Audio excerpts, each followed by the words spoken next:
औज़ुबिल्लाहिमिनश्शैतानिर्रजीम बिस्मिल्लाहिर्रहमानिर्रहीम लानल्लाहु अलल काज़िबीन। ये जो मौलाना कल्ब जवाद साहब जिस तरीके से मिंबरों में बैठ के मस्जिद की मेहराब में बैठ के जो तौहीन आमेज़ जुमले इस्तेमाल कर रहे हैं और ये वफ़ की तहरीक के नाम पर जो एक खेल खेल रहे हैं वो अपने आप में जो है बहुत ही अजूबा खेल है। ये हर उस जगह पे पहुंच जाते हैं जहां पे इनको पैसा नहीं मिलता है और हर उस जगह को नज़रअंदाज कर देते हैं जहां पे ये मोटी रकम खा लेती हैं। जैसे कि आपको याद होगा कि रानी सल्तनत के मसले में इन्होंने पूरी शिया कौम को जो है रोड पे लाके खड़ा कर दिया और उसके बाद में जो है वो डॉक्टर शाहिद से 35 लाख रुपए का सौदा कर लिया और डंडे कौम ने खाए और 35 लाख रुपए इन्होंने खाए। उसके बाद में दूसरा मामला जो है वो HL की मस्जिद का हुआ तो HL की मस्जिद की आराजी को इन्होंने 70 लाख रुपए का बेचा तो उसमें भी जो है वो इन्होंने मामलात कर दिए। फिर तीसरा मामला जो है वो फौरी तौर से अशरफ हुसैन साहब की मस्जिद जो अकबरी गेट चढ़िया बाजार के पास वाक़ है उसकी आराजी का इन्होंने सौदा किया और उस पर जो है वो शॉपिंग कॉम्प्लेक्स बना जिसके अंदर इन्होंने एक मोटी रकम खाई। उसके बाद जो है वो आप समझ लिए कि वफ़ की तहरीक के नाम पर जो है वो इन्होंने जितना खेल खेल सकते हैं और जिस तरीके से लखनऊ के बड़े बड़े उलमाए कराम को, बड़े से बड़े इज्जतदार लोगों को, बड़े से बड़े जो है वो शोरा हजरात को इन्होंने जिस तरीके से जो है वो गुस्ताखियां की उनके शान में, ये सब भी कौम से नहीं छुपा है। और जिसके अंदर ये खतीब अकबर अल्लाह रहमा की शान में गुस्ताखी करते रहे। इन्होंने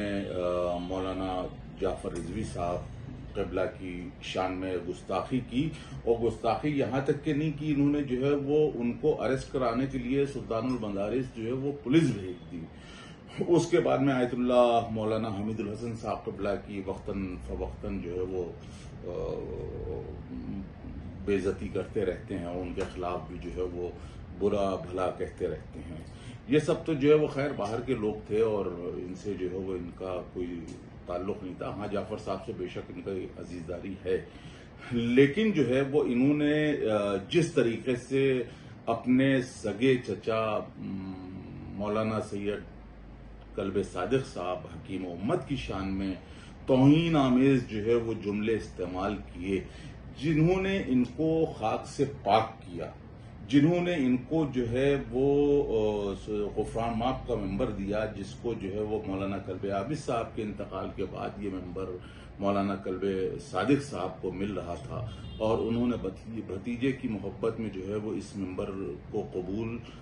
नहीं किया और उन्होंने कहा कि नहीं, इस मेंबर पे जो है वो जवाद में ही मजलिस को खिताब करेंगे। लेकिन सारी उनकी जो है वो खिदमात को उन्होंने नज़रअंदाज किया और उसके बाद में इनके जो भाई हैं छोटे कल्ब नकी, जिनको तनवीर के नाम से भी लोग जानते हैं, तो उनको जो है वो हैदर आबदी साहब के बैंक BCCI में जो है उन्होंने नौकरी दिलाई। हालांकि ये बिल्कुल 3rd डिवीज़न थे और शहर में बहुत ज़्यादा बदनाम हो चुके थे लड़कियों के सिलसिले में और सारी चीज़ें थी और इनको मतलब जो लखनऊ से लक़ब मिला था तो वो प्ले बॉय का मिला था और उसके बाद में जो है वो कल्ब सादिक साहब क़िबला ने इनको लखनऊ से हटाया और जो है वो इनको नौकरी जो है वो दिलाई। लेकिन जो है वो शख्स ऐसे हैं मौलाना कल्ब जवाद साहब के जो न अपने घर वालों के हैं, न चचा के हैं, न आपके शहर के उलमा के हैं, ये सिर्फ उनके हैं कि जो वफ़ के नाम पर इनको जो है वो पैसा दे। आज सवाल ये उठता है कि जो है वो इन्होंने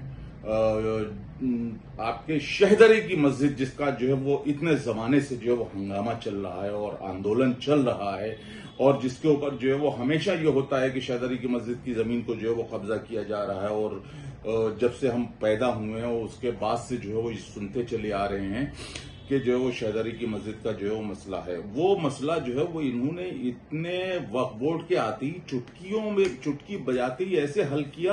कि जैसे कोई मसला ही नहीं था। और उस मसले को जो है वो इन्होंने जो है वो जो भी पैसा लिया है, जो लोगों का कहना है कि 26 करोड़ रुपए लिया गया, और जो कि अरबों रुपए की जमीन थी, और उस अरबों रुपए की जमीन का इन्होंने जो है वो 26 करोड़ रुपया लेकर वो सौदा कर दिया। और उसके बाद में उस जमीन के लिए, शहदरी की मस्जिद की जमीन के लिए कोई एहतजाज नहीं, कोई जो है वो मामला नहीं, कोई कौम को इत्तला नहीं दी गई कि शहदरी की मस्जिद की जमीन पर जो है वो बाउंड्री उठ रही है, इमारत बन रही है, चूंकि जो है वो एक मोटा पैसा जो है वो इनको मिल चुका था। और जो अरबों रुपए की प्रॉपर्टी है उसके लिए तो ये नहीं गए। लेकिन आप देखिए कि कौम को किस तरीके से ये बेवकूफ समझ रहे हैं कि जहां पे जो है वो जाना चाहिए वहां पे नहीं गए, और पहुंच कहां गए कि करबला अजीमुल्लाह खां में जो 1000-1500 स्क्वायर फीट पे किसी का मकान बन रहा था, कौम को बेवकूफ बनाने के लिए जो है ये वहां पे पहुंच गए। तो इस तरीके से जो है वो लाखों स्क्वायर फीट जमीन को जो है वो छोड़ के आप जो है वो 1000 स्क्वायर फीट जमीन की बचाने के लिए पहुंच रहे हैं, चूंकि आपको जो है उसमें पैसा नहीं मिला है, लिहाजा जो है वो आप वक्फ के तहफ़्फ़ुज़ की बात कर रहे हैं।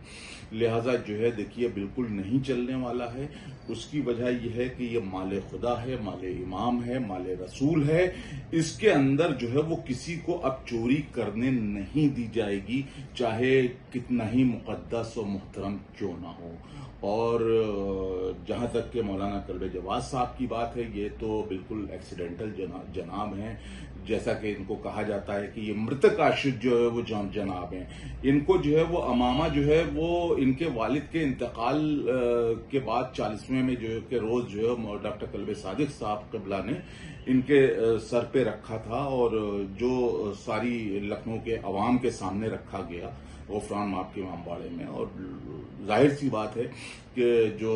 पढ़ लिख के तालीम हासिल करके अमामा रखते हैं, तो या कुम में रखते हैं या नजफ़ मुक़द्दस में रखते हैं, तो इनका अमामा जो है वो लखनऊ शहर में रखा गया। ये भी एक हिस्टोरिकल फैक्ट है कि लखनऊ शहर में जो है वो बहुत ही कम किसी के अमामा सर पे रखा गया हो। लिहाजा जो है वो ये बिल्कुल नहीं बोलेंगे, ये शहदरी की मस्जिद के लिए बिल्कुल कतई सवाल नहीं उठाएंगे और बिल्कुल कतई एहतजाज नहीं करेंगे। ये 1000-2000 स्क्वायर फीट जमीनों में जिसमें जो है उनको नहीं मिल रहा है। अब आता है कि अब्बास बाकी करबला की जमीन जो है, अब्बास बाकी करबला की जमीन जो है उसमें करोड़ों रुपए का सौदा हो गया, करोड़ों रुपए की चीजें बिक गई, जो प्लॉटिंग हो गई, उसमें जो है वो कोई आवाज नहीं उठाएंगे। इसी तरीके से जो है वो एक लेटर की बुनियाद पर जो अग्रसेन महाराजा अग्रसेन स्कूल ने दिया, और जो वो ये लेटर है, सिर्फ इस लेटर की बुनियाद पर जो है वो इन्होंने जो है वो वक्फ के रजिस्टर नंबर 37 से जो है वो नवाब सुल्तान महल दरोगा मीर वाजिद अली के वक्फ नंबर जो है खसरा नंबर 603, 604, 605, 606 ये डिलीट कर दिए गए। और जो है वो इनको जो है वो क्या हक था इस जमीन को जो है वो रजिस्टर नंबर 37 से डिलीट करने का, उनके पास क्या एविडेंस थे, इन्होंने जो है महाराजा अग्रसेन बालिका विद्यालय से जो है वो क्या सबूत मांगे, और उस कॉलेज ने जो है वो क्या इनको जो है वो दस्तावेज फराहम किए कि जिसकी बुनियाद पर जो है वो इन्होंने महाराजा अग्रसेन कॉलेज के नंबर्स को जो है वो डिलीट किया। अब ये तो जो है वो लखनऊ शहर की बात है, और वजीरगंज में भी एक बिल्डर्स एग्रीमेंट हुआ है, और मुख्तलिफ जगह पे जो है वो बिल्डर्स का एग्रीमेंट हो रहा है और उसके अंदर करोड़ों रुपया खाया जा रहा है। और ये जाहिर सी बात है कि लखनऊ का मामला है। इसके अलावा जो है मेरठ में मनसबिया वक्फ जो है वो लुट रहा है, नाहटौर में वक्फ जो है वो बिक रहे हैं। इसी तरीके से जो है वो दूसरे मकामात पे प्रदेश में जो है वो वक्फ जो है वो लूटे जा रहे हैं, बेचे जा रहे हैं। इस तरीके से हो रहा है कि अब जो आदमी, आप समझ लें कि बस यूं हुआ कि डाकू के हाथ में जो है वो खजाने की चाबी आ गई। अब जो है वो जो सबको चोर चोर चिल्लाता था, अब वो चोर चिल्लाने वाला खुद चोरियां कर रहा है, खुद डकैतियां मार रहा है। और ये सिलसिला बंद नहीं होगा और हम आइंदा जो है वो आपको बताते रहेंगे और वजाहत करते रहेंगे कि इस वक्त औकाफ में क्या चल रहा है। कौम को बिल्कुल बेवकूफ बना दिया गया है। अब आप देखिए कि योगी जी से जो है ये मुलाकात करने के लिए जो है वो वक्त मिलाते हैं, तो उसके अंदर अली जैदी, अमीन शमसी और शमील शमसी और इनके अलावा जो है वो कोई नहीं होता है। मेरा सवाल यह है कि क्या शिया कौम के अंदर कोई मौलवी मोतबर ऐसा नहीं है कि जो योगी जी से मिल सके? मेरा सवाल यह है कि क्या कोई अंजुमन का ऐसा सदर और सेक्रेटरी इस लायक नहीं है जिसको जो है ये योगी जी के अपने साथ लेके जाएं योगी जी से मिलाने के लिए?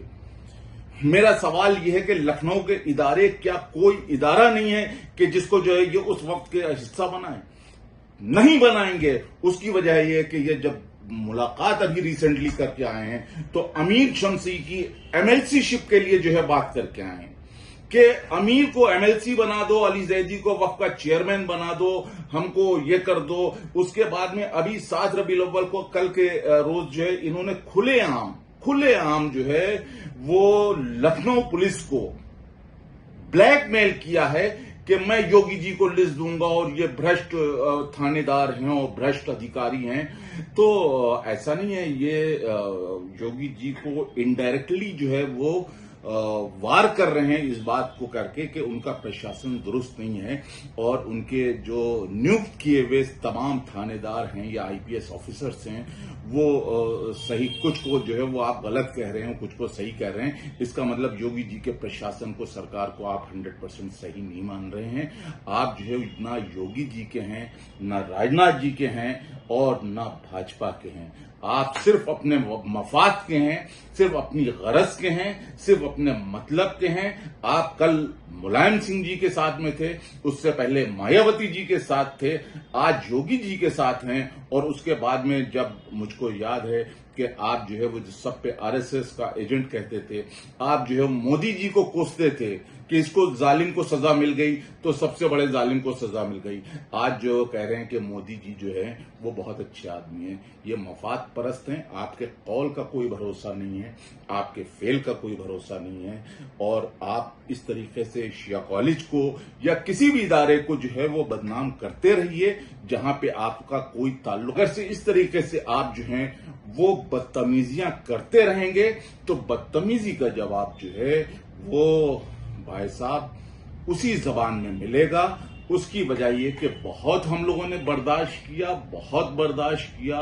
और बहुत बर्दाश्त कर लिया। अब इंशाअल्लाह आप ही की जबान में आपको आइंदा भी जवाब मिलता रहेगा। वस्सलाम।